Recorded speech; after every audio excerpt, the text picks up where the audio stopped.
I'll never forget standing there in my bedroom. It was dark, it was cold, it was winter in Boston. And for the first time in 3 months, I had beaten my habit of hitting the snooze button.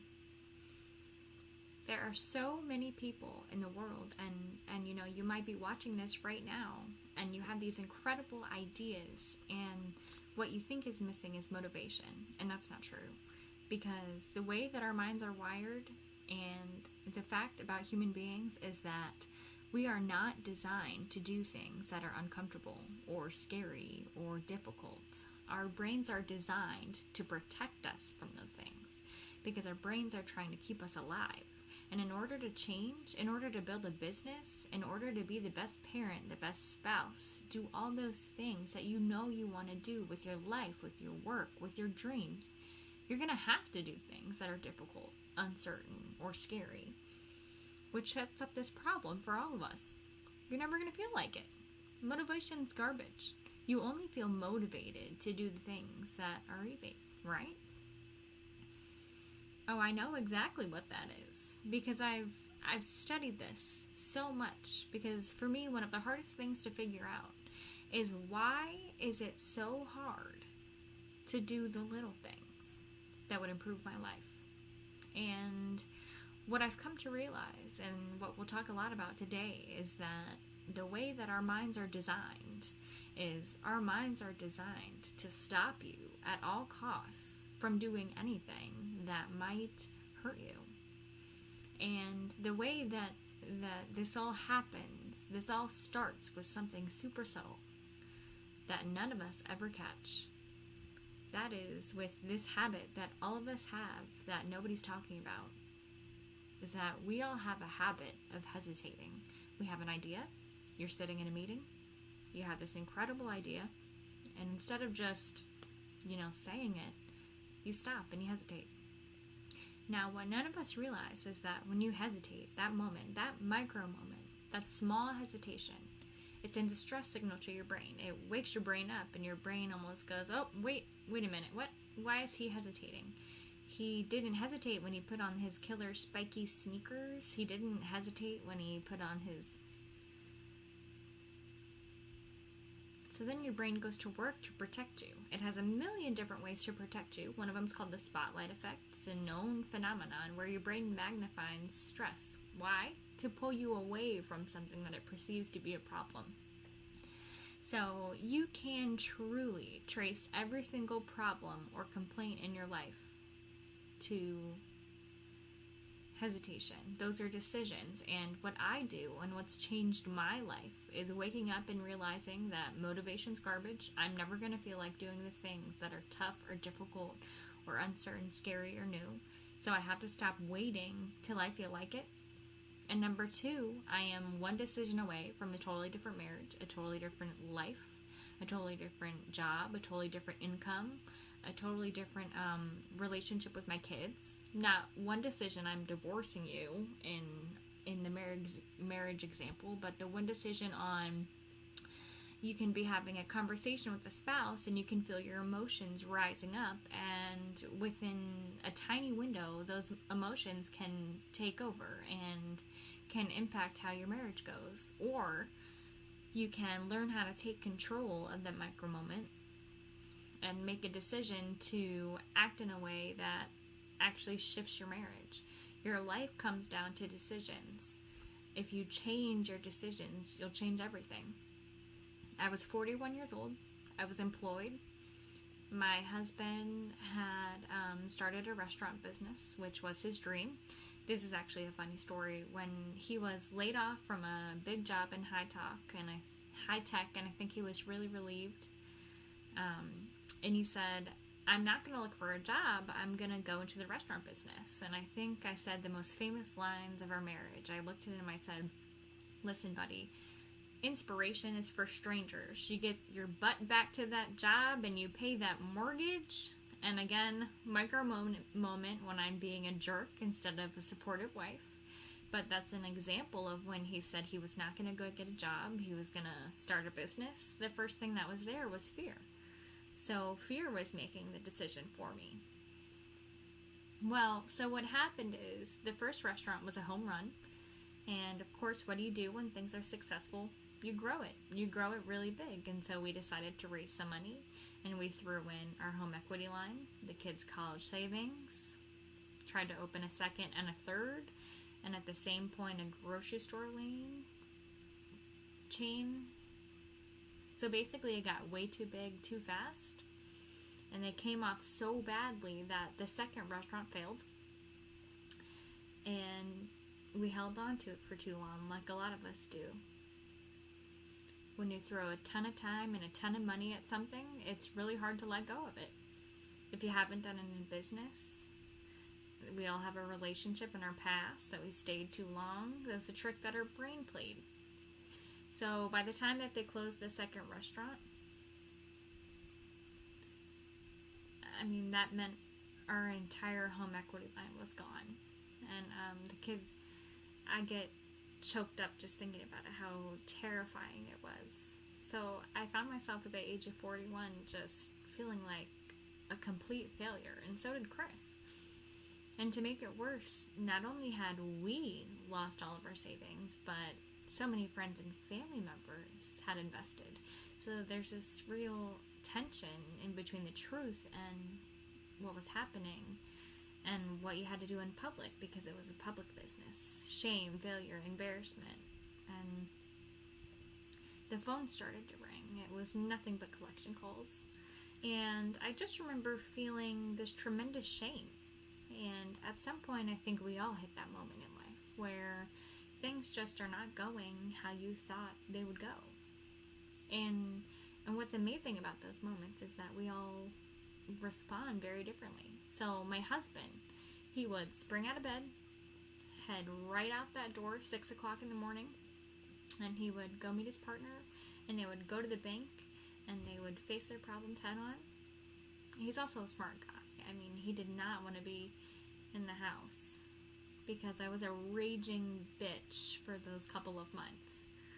And the reason is because when you're scared, you're afraid and jealous and overwhelmed with emotions, it is so much easier. That's a decision, by the way. One you might not be aware that you're making, but you're still making it. But what happened to me is the exact opposite. Is Chris would be gone, the alarm would go off at 6 o'clock in the morning, and I would lie there. And I would think about the lien on the house, and I would think about the bankruptcy that we were facing. And I would think about how much we had fought the night before. And I would think about the fact that I wasn't employed, and I would hit the snooze button. I mean, why would you get up when your life is like that? Why would you? I mean, I needed confidence. I needed courage. I was so tapped out. And in the scheme of life, hitting the snooze button is not that big of a deal. But here's the thing about life. None of us wake up and say, today is the day that I destroy my life. What we do is we kind of check out because it feels overwhelming. Or we check out because we're afraid. Or we check out because we start listening to self-doubt. And we make these teeny tiny decisions. That's all they are. And we don't even realize it. The decision to not get up on time. The decision to not eat the right thing. The decision to snap at your kids. The decision to not speak at a meeting, the decision to not look for a job, the decision to not deal with the finances, the decision to not call your parents, whatever it is. These tiny decisions that take you so far off track, and you wake up like I did and you look at your life and you think, how the hell did I get here? And more importantly, how do I get back over there? And you have no idea. And so I was so trapped. And I know from your story, you felt the same way. Like you knew that there was more in store for you, but you couldn't figure out, how do you close the gap? How do you find the power? How do you discover your greatness? How do you solve these problems that feel so overwhelming? I would go to the grocery store and the items would scan, and I would be sitting there readying my excuse because there was no way that my check card was going to go through. So, I had gotten this struggle with myself that a lot of us find ourselves in, and that is you get trapped in what I call in the knowledge action gap. You know what to do, but you can't seem to make yourself do it, right? I mean, every one of us is one Google search away from all this list of instructions that if you follow any of them, it would change your life. But how do you get out of your head and stop thinking about what you need to do and actually do it? And in my case, this stuff was actually pretty easy. Get up on time, make breakfast for the kids, get them on the bus, start looking for a job, be nicer to Chris, don't drink so much. Instead of isolating yourself, pick up the phone and call a friend. Get yourself out into the woods and go for a walk. Start running again. All these little things that I was capable of, but I couldn't get out of here. Could not get out of here. And if you're stuck, that's the problem. You're in your head. You're thinking. That is the universal problem, and it all starts with this knowledge of what to do and this hesitate to think whether or not you feel like it. Chris would get up at 6, I would hit snooze, and then I would hit snooze, and then I would hit snooze, and the kids would miss the bus, and every night I would do the same thing. You ever have one of those nights, probably before you started your company, where you go to bed and you're like, alright, Tom, that's it. Tomorrow, it's the new me. Tomorrow, I'm gonna get up on time. I am gonna go to the gym. I am gonna look for a job. I'm not gonna drink so much. It's gonna be amazing. The new me, the future me. Let's do this, right? And then you go to bed, and you wake up 7 hours later, and you're like, I don't feel like the new me. That's a stupid idea. See, motivation's garbage. It's never there when you need it. Ever. Ever, ever, ever. And see, so here's what happened to me. And thank you for wearing the NASA t-shirt, because it's a really stupid story. So, one night, Chris had gone to bed. I had been struggling, still with all the same problems. We still were living on the house, still facing bankruptcy, still fighting like crazy. I was still unemployed. They still hadn't figured out the solution yet for the business. And I was about to turn off the TV. And there on the TV, there was this rocket launcher. And I thought, oh my gosh, that is it. I am going to launch myself out of bed like a rocket ship, like NASA, right here. And launch me out of that bed. I'm going to beat my brain. Now, here's a really interesting point. I talk a lot about your instincts and inner wisdom. And we can get into this a little bit later, but a lot of us talk about the fact that you have a gut feeling. But with all this research that I had done for the book and all the speaking that I do, is that what I've discovered is fascinating, that when you set goals, when you have an intention on something you want to change about your life, your brain helps you. What it does is that it opens up a checklist, and then your brain goes to work trying to remind you of that intention that you set. And it's really important to develop this skill. And I say that word purposefully, that skill of knowing how to hear that inner wisdom and that intention kicking in and leaning into it quickly. So with me, my brain saying, that's it, right there, move as fast as the rocket will. I wanted to change my life. And I think that most people that are miserable or are really like dying to be great and dying to have more, we want to change. We want to live a better life. We want to create more for our families. We want to be happier. The desire is there. Again, it's how you go from knowledge to action. So the first thing in the story that's important is realizing that the answer was within me. And my mind was telling me to pay attention. Could have also been the bourbon. Anyway, the next morning the alarm goes off, and I pretended NASA was there. It's the stupidest story. I literally went 5, 4, 3, 2, 1. I counted out loud, and then I stood up. And I will never forget standing there in my bedroom. It was dark. It was cold. It was winter in Boston. And for the first time in 3 months, I had beaten my habit of hitting the snooze button. I couldn't believe it. I thought, wait a minute. Counting backwards? That is the dumbest thing I've ever heard in my entire life. Well, the next morning I used it again and it worked. The next morning I used it again and it worked. The next morning I used it again and it worked. And then I started to notice something really interesting. There were moments all day long Just like that 5-second moment in bed where I knew knowledge, what I should do. And if I didn't move within 5 seconds, my brain would step in and talk me out of it. Every human being has a 5-second window. It might even be shorter for you. You have about a 5-second window in which you can move from idea to action before your brain kicks into full gear and sabotages any change of behavior. Because remember, your brain is wired to stop you from doing things that are uncertain or scary. It is your job to learn how to move from those ideas that can change everything into acting on them. In that smallest moment.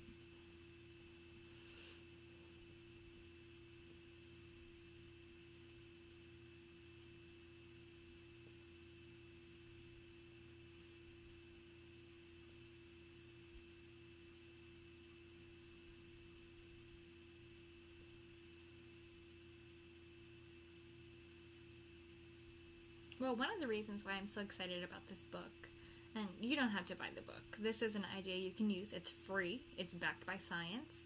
More than 8 million people around the world have discovered it. And, you're talking about the number of people we've heard. It's over 100,000 people in 80 countries that are using this rule.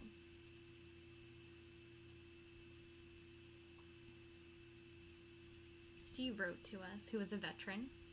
He was suffering from post-traumatic stress disorder. He boarded a ferry overseas with the intention to jump over. He walked over to the railing. His inner wisdom kicked in. In that moment, the 5-second rule, 5, 4, 3, 2, 1, counting backwards, moved away from the railing, asked for help, saved his life. His story has inspired countless other people who have heard me in speeches that I give around the world about this one tool. The thing that's so cool about this, and I should tell you the science behind it, because I'm going to be honest with you, it's stupid. Had I ever thought that I would find myself 8 years after discovering it, spending my days telling people about the 5-second rule, first of all, I would have picked a different name, because it reminds you of when you have to pick food off the floor within 5 seconds, right? It was my secret weapon. This was something I did. I never intended to tell anybody, because I went from getting up on time and waking up on time to shaking up my entire life. Because when you understand the power of the 5-second decision, and you understand that you always have a choice to go from autopilot to decision maker, everything in your life changes. You'll be a different negotiator, you'll be different in sales, you'll be unstoppable in the gym, because you'll realize the amount of garbage that you put in the way of your hopes, of your dreams, your potential, of your confidence, of your purpose. Everything comes down to the decisions that you make. We all know what to do. None of us know how to make ourselves do it. So, I started researching it. Why does something so stupid work? Why? Why does something so silly create such powerful and profound change? So here's why. Metacognition is a fancy pants terms of you can outsmart your own brain in furtherance of goals. There's tricks that you can use that actually outsmart the tricks your brain plays on you in furtherance of a higher purpose. You can restrain yourself if you're in a situation that calls for it. You can jump into a raging river to save your dog or your kid. You can direct yourself in ways if it's important to you. And so the rule, what it does is that it does something really profound. When you count backwards, 5, 4, 3, 2, 1, what you're actually doing is you're interrupting what researchers call habit loops that get encoded as closely patterns in your something ganglia. It's nothing more than behavior that you repeat that you don't even think about. And so when you go 5, 4, 3, 2, 1, it interrupts what's going on here that's spinning without you thinking, and it moves and awakens your prefrontal cortex. So when you hit 1, Your habit has been interrupted. So you're interrupting self-doubt. You're interrupting maybe snapping at your kids. You've interrupted the habit of maybe grabbing for a drink. You've interrupted procrastination. You've also, by counting backwards, dotted action. That is the part of your brain that you need to be awake when you... It's also a prompt. So in the language of research, you hear people talk about